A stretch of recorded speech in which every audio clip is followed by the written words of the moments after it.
écoutez, la situation elle est finalement la même que celle qu'ont vécu des millions d'Ukrainiens depuis hier, avec 6 alertes ici au-dessus de la capitale Kiev. La plus longue a duré 3h40 au milieu de la nuit et finalement eh bien, les gens n'ont eu que quelques heures de repos, alors que la défense antiaérienne ukrainienne a abattu cette nuit 24 drones, vous l'avez précisé, dont 15 au-dessus de la capitale. On s'attend à une nouvelle attaque, une nouvelle large attaque au-dessus de la capitale ukrainienne, avec des missiles qui se dirigent en ce moment même vers la capitale. C'est pourquoi je me trouve ici dans un bunker. C'est le quotidien finalement de millions d'Ukrainiens qui prennent quand même ces alertes encore au sérieux. Il y en a qui n'iront pas au bunker, mais on sait d'expérience que souvent ces missiles, eh bien, ils atterrissent sur des infrastructures civiles, sur des quartiers résidentiels. On l'a vu il y a quelques jours seulement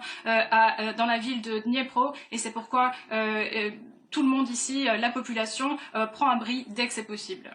Y compris vous, Emmanuel, d'ailleurs, vous êtes en ce moment et vous nous parlez depuis un abri. L'armée ukrainienne va recevoir des chars américains et allemands, décision prise hier après plusieurs jours, voire semaines d'hésitation des deux côtés de l'Atlantique.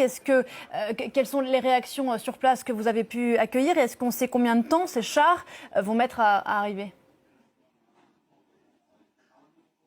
Eh bien écoutez, la première réaction évidemment c'était un soulagement suite aux annonces respectives notamment d'Olaf Scholz et de Joe Biden. Ces chars de combat, ils étaient demandés par Kiev depuis l'an dernier, depuis l'agression russe du 24 février, et finalement c'est un effort diplomatique de près d'1 an du côté ukrainien qui a enfin porté ses fruits. Alors la première réaction c'est un soulagement, la deuxième une petite déception à l'annonce de 14 chars envoyés par l'Allemagne. C'est vrai qu'ici on aurait voulu beaucoup plus, et en témoigne aussi cette réaction de Volodymyr Zelensky qui a parlé d'un premier pas.